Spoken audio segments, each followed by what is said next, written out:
مع كل فصل دراسي تبدأ حكايات ما لها نهايات. فيصل وغادة وأسيل طلاب انتساب بجامعة الإمام، والكل منهم يبغى يرفع معدله وما يفوت أي درجة.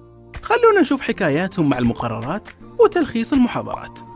فيصل صحيح إنه يبي يضبط معدله، لكنه زيه وزي باقي الشباب، فلها طول الترم طلعات واستراحات، وما يتذكر اختباراتها إلا قبلها بيوم أو يومين. ينطلق بسرعة لأقرب مكتبة وياخذ له ملخص ورقتين على كم أسئلة، وعلى باله إنه بيرفع درجاته وجاب العيد. الملخصات قديمة والدكتور تغير والأسئلة محلولة خطأ. يا شيخ راحت عليك يا فيصل. وهذه غادة، واضح إنها مشروع فيلسوفة وعبقرية من جد. ترى مالكم بالطويلة، دايم تسأل صديقتها اللي تخرجت بالدف من 5 سنوات. المهم راحت لذيك المكتبة اللي يقولون عليها، وأخيرا بعد 2 ساعة انتظار تصوير وتدبيس استلمت ملخصاتها.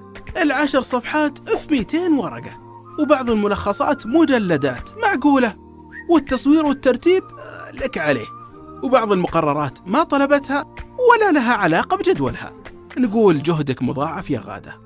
وأسيل هذه صاحبتنا تحب التنظيم والترتيب وما تذاكر إلا من المفيد، دايم معدلها مرتفع، وكثير يسألوها في الجروب.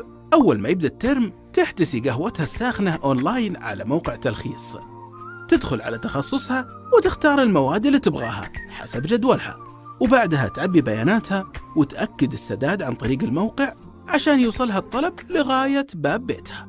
فلك التوفيق يا أسيل.